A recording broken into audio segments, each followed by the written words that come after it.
Good morning and welcome to A Talk with Armani. I am your host, Armani Iman. I'm so excited to be with you again this week, and I have a fabulous show planned for us. When we come back, I will have my first guest sitting with me, Mr. Brian Joubert. See you in a minute. Hi, and welcome back to A Talk with Armani. There's so many people that want to do small business. They talk about doing small business. They dream about doing small business.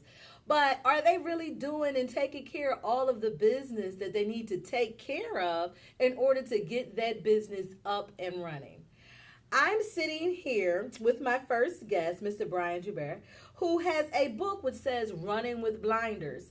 And in this book, he talks about the top 17 mistakes of small businesses. And of course, everyone thinks that as long as they have a dream and a few dollars, maybe they can achieve it. But when you read his book and hear what he has to say, it may tell you that you need to do a little bit more. So join me in welcoming Mr. Brian Joubert. Thank you. I appreciate you having me. Of course. So let's get right down to it. I'm a small business. I'm a hair salon. I'm a makeup artist. I'm a photographer. I'm a TV personality. And I've got my own business because I work for myself. Based on what's in your book, that doesn't necessarily qualify me as a business. Tell me what you mean by that. All right. I always say anyone can have a business, but can't everyone run a business? Okay. It's a difference. Okay.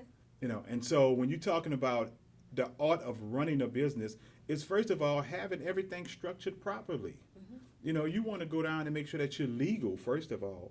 Okay. Secretary of State and getting your LLC, understanding S corporation, understanding the difference between sole proprietor. So just getting a tax ID number and doing what you're good at.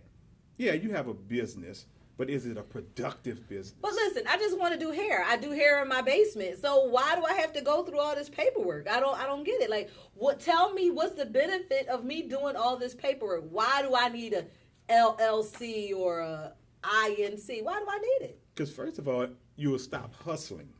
Okay. When you don't have your paperwork together, you have a tendency to hustle a little bit more. Okay. And a hustle in a business is a difference. And the reason why you want to have that, because first of all, mentally, it's going to put you in a different mind frame to run your business properly. When you run your business properly, you see your money properly. Okay. And so, but those things actually keep you away. When you're talking about doing LLCs, that keep you away from lawsuits. That actually help you become better from a tax perspective. So now you're saving more money. So now if I'm a hairstylist and I decide I do want to file taxes because I do want a house, I do want a car, I need tax papers for those things. Now I don't have to pay out the yin yang, trying to get these things together. So next scenario, I have a full-time job, but on the side, I make dinners.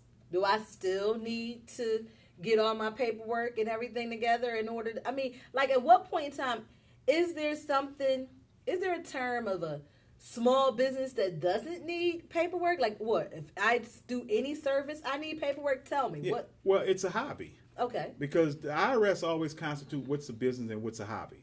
Okay. So if you're doing dinners, you fixing plates, you bake a little bit, and you're not doing it for a profit per se, then it's considered a hobby. So if I'm not properly structured, then I'm not a small business person. I am engaging in a hobby. No, you don't have to be a LLC. You can be what they consider a sole proprietor. You just didn't go through the state to register your papers. Okay. But you're a sole proprietor, so you're still a business. You're just not legal with the state. Okay. So you can do that, But the thing is that when you start charging people, then you become a business. A hobby is things that folks do and they just continuously lose money or either don't charge for it.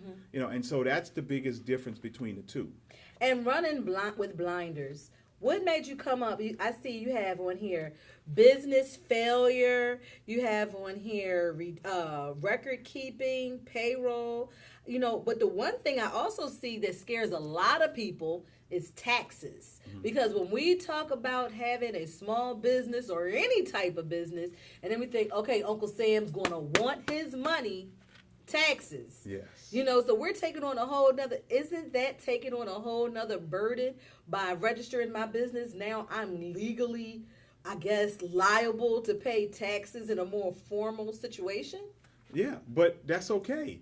I can't wait till the day I pay the IRS $1 million in taxes. Oh, well, yeah, Because know how much? Guess how much I didn't pay. Okay. So taxes is not bad because you can't beat the system. The thing is, paying too much in taxes is bad, and that's where I come in at. Okay. You know, because the thing is, I don't mind legalizing my business if it's going to allow me to make more money. Okay. If it's going to take me out of that hustle frame. So that's why when I talk about running with blinders, the reason why I came up with the title is because when I transitioned probably about 10 years ago to teaching more entrepreneurship, educating people, and this is probably when the economy started to turn. People were getting laid off, they were getting fired, you know, they were quitting jobs, so they needed to supplement their income. So they actually started opening businesses. But I started getting all of these people coming in, opening business, but had no idea what they were doing. They were running with blinders. Okay. You know, so they were running businesses with blinders. And so with my 30 years of entrepreneurship experience, I was like, you know what? I need to teach these people exactly what they don't need to do. They don't need to have the pitfalls of failure by not doing the things that's on the cover of that book. Right. So I see you have 17 top mistakes. Give me the top 5.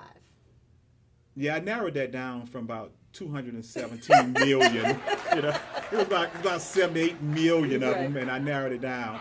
But first of all, not understanding the importance of customer service. Oh, you know, that is a pet peeve of mine. Yeah, that's probably the number one. Okay. You can win people over all day with great customer service. Right. You can have an inferior product or service with superior customer service, and you'll still keep that client. Right. But if you reverse that, and you have inferior customer service with a superior product or service, yes, no, people would not come back. Right. And they will tell everybody. And you know what? That is such a true statement. And, you know, not to cut you off, but there is a wireless carrier. We don't have to get in any names or anything like that. But their service, as far as their, you know, their telecommunication service, their wireless service is like, oh, my God. But if you call their customer service line, they will give you credits. They will apologize. They will offer to come walk your dog. Like, their customer service is fabulous. And that's why they have so many customers. Even though, okay, their calls may drop or whatever, but it's just the fact that if the customer feels that they matter as a part of this business, then you've earned that customer. But that's the beauty of that, because you don't even have to be the best at what you do sometimes. Right. But if you understand the value of customer service, you'll keep winning. Okay. You know, another tip that people really don't understand is that, you know, and this is gonna hit some people. Okay. Yeah. Let's hit them. That's what we do. a supportive spouse, a supportive family member, parent, don't make the best business partner. Right. You know, and so a lot of times we want to bring them in, so not understanding that it's your dream and not your spouse's dream. Right, exactly. You know, and so we got to understand those things, not investing back into your business. Yeah, like if you can't invest in yourself, then it's like, why would somebody else do it? Exactly. And that's another thing that I said to someone, you know, we had an opportunity, but we had to pay for it ourselves. And her said, oh no, I'm going to see if I can do this. No, I'm willing to invest in myself because I believe in myself. I am my biggest fan, so I will be my hardest worker, you know, and I will be my biggest supporter. So you're absolutely right. You have to want to put back into the pot. The first check you get, you can't run out and get that G-Wagon. Yeah. You know what I mean? You got to go buy some more index cards, some more hairspray, some more whatever you need to make your business work. Exactly. So with the taxes, you know, we're in the middle of tax season. The W-2s are out. People are like flowing, running around, trying to get their things going. Woo. How did you have time to even stop and chat with me? Because I run a business. You know, I don't work a business. Okay. You know, and that's the thing, that's one of the things that I teach. I teach people how to run a business and being able to step away. So I'm 20 years in the tax industry now. Okay. So I've built up to that. You know, and so I want to thank all my clients, first of all, for getting me to 20 years. Okay, so I do that's appreciate, fabulous. Yeah, because I do a lot for my clients because they've done a lot for me. Right. But the whole tax thing right now, I'm only the messenger. And y'all got to understand, you cannot be relying on your tax dollar because this year, the IRS is delaying when they're going to send out refunds. So if you an individual that's getting earned income credit or the child tax credit, you're not going to be able to get your refund issued to you until February 15th, which means it may not come until the 27th of February. Okay. The first day that you can actually file electronically for everybody is January 23rd, which is next week. But, you know, it's going to be ugly because people are not used to getting extended that long.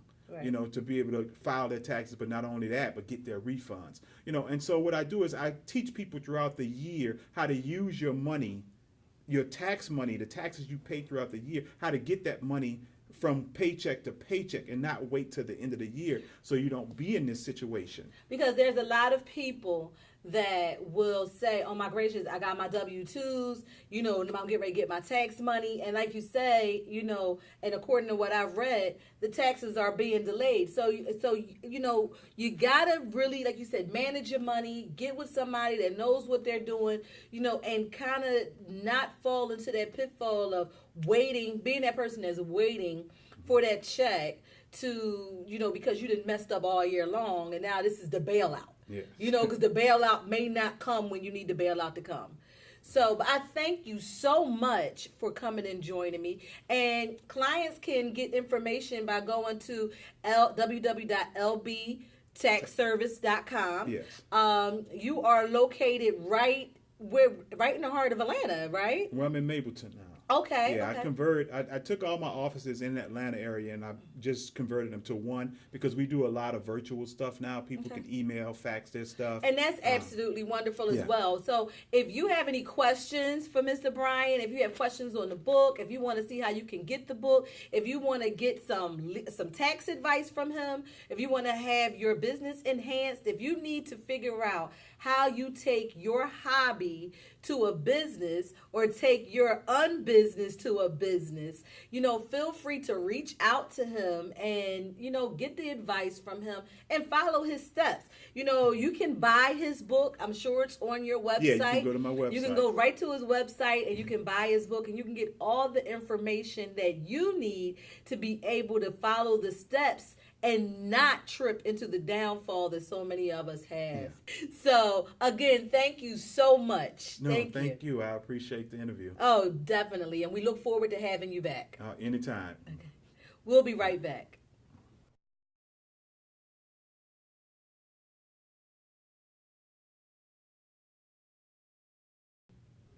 Welcome back to A Talk with Armani. So, again, I can't stress enough, if you have a small business, I don't care what it is. If you have a dog walking business, if you're doing hair in your basement, whatever it is, you want to get the legitimacy of actually being a business. So we heard some very, very valuable tips from my guest, Mr. Brian Joubert. And you can go to lbtaxservices.com and just take advantage of the resources. Like, there's a lot of resources there. Let's take advantage of them. It's just about winning and succeeding. And speaking about winning and succeeding, as you can see, I am sitting here with Delyara because it's time for the hot topic. I'm doing good. How are you? I'm doing wonderful. It is beautiful out here. I know. So let me just give you a little bit of background about this. Yeah, because it's like a whole new set and everything, and I'm really excited about it. I'm excited because I see life. You know, it's like you got natural daylight coming through. Yes. You've got people walking by. You know, earlier we had a little boy out there waving, and it's just kind of really cool because it's helping us kind of just, humanitize? I'm like tongue twisted thinking about it. And then sometimes I catch myself just looking out the window like, I want to be over there too. I want to be over there. I think it's so pretty. Yay. The whole crew will go out there. What the hot topic today is these celebrities with these promotional beefs. So publicity stunts, lots of them, and that's what it is. It's publicity. Yeah. You know, that's what the hot topic is. It's publicity. People are doing so much for publicity these days. They are doing so much to be the next big thing. They're doing so much. I mean, we've got girls posing naked on Instagram so that they can hit that million follower mark. We've got people dancing, twerking. There was a sex video that went viral. There's all kinds of things that are going viral. And now, which I'm a huge fan of Chris Brown. Me oh my too. God. Love I'm him. a huge fan. Love him. So I go to my Instagram and he's cussing, like he's spazzing on Soulja Boy. And I'm like, okay, well, what happened? And then the next thing you know, Floyd Mayweather is in it, Mike Tyson is in it, and now there's this huge campaign about guns down, fist up. Yes. Really? You know, 50 Cent is an opportunist. So he found, he's going to make his money no matter where it is. Oh my God. But yeah, I mean, I love the concept. I love the whole concept of guns down, fists up, let's fight it out like they did back in the day. There's no reason to be shooting for stupid stuff. For what? But listen, when you say that, so are we to believe that if they did not schedule a fight, that there was going to be the OK Corral, like take 10 paces, turn around and start shooting at each other? Like when you say guns down, was somebody planning on getting their gat and going out there to the hood and trying to find the person? Like, I don't get... It's just it's so fake. Yeah. Why is it so fake? I think the whole thing with Soulja Boy was that he was like putting his guns out on his Instagram and like, I can still walk around in my hood and, Soulja Boy is good anywhere. I thought he was from Atlanta. He's from California. I don't know where they're all from now. I'm just so confused. I'm so confused. I don't know. So, I thought he was from Mississippi. I have no idea where he's from. And it doesn't really matter. My thing is, when did everyday situations become so theatrical? Like everything you see, everything you pick up. Like, I don't know about you, but like during the whole election, oh my God, everything was so theatrical. Like, and Trump tweeted this, and Hillary said this, and Ben Carson said that, and Obama said this, and everything is just so dramatic. And even though I know life is a drama, it's just like, oh my God, can I have a drama-free moment? No, we feed off of it. This is like our whole society now feeds off drama. We want to see people fight. Like, we post videos of kids fighting and then we caption it with, oh my God, why didn't somebody stop it? Why are you putting it on the internet? You are helping it grow by doing that. You're absolutely right. Yeah, why are you promoting it?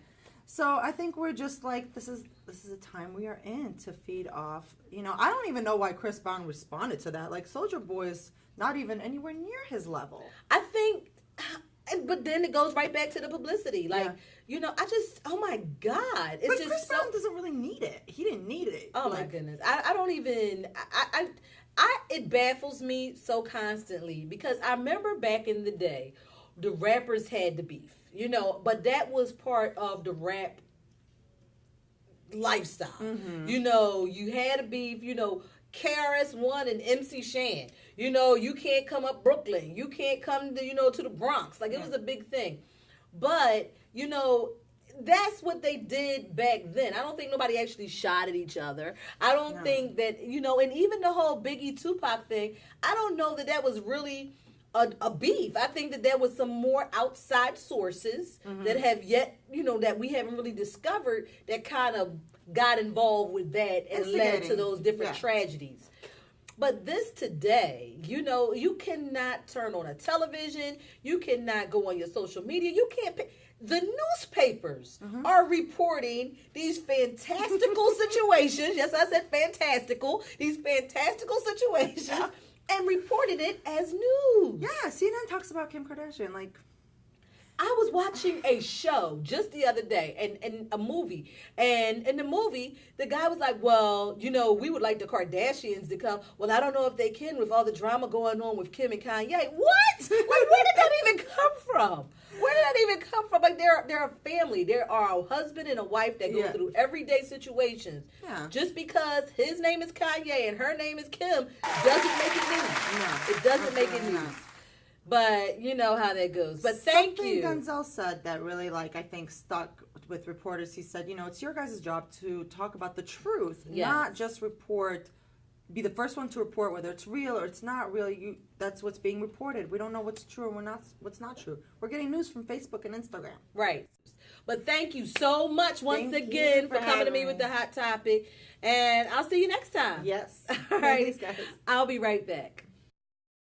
Thank you once again for joining me today with a Talk with Armani, and just for listening and kind of going back and forth with the topics that we had discussed today. The main thing, again, if you're going to do a business, if you're going to be a business owner, you need to register your business. You need to be more business-like. Find out all the steps you need to be able to legitimize your business. It's very important. It was your dream protected. And as well as protecting our dreams, let's protect our youth. Let's protect our way of life by stopping to take a moment before we repost that sensationalized fiction that has everybody all up in an uproar. Everything that we see on social media doesn't make it true, and it isn't worthy of a repost. A lot of times rumors become viral because we didn't do our job by stopping it. Again, when I think about Pizzagate and how a rumor has basically caused a man to lose his life and spend a great majority of his time in jail, if not on death row, it saddens me that maybe one of us or most of us was involved in spreading that rumor by just hitting share. Some things are not worth sharing. Until next time, I am your host, Armani Iman. See you soon.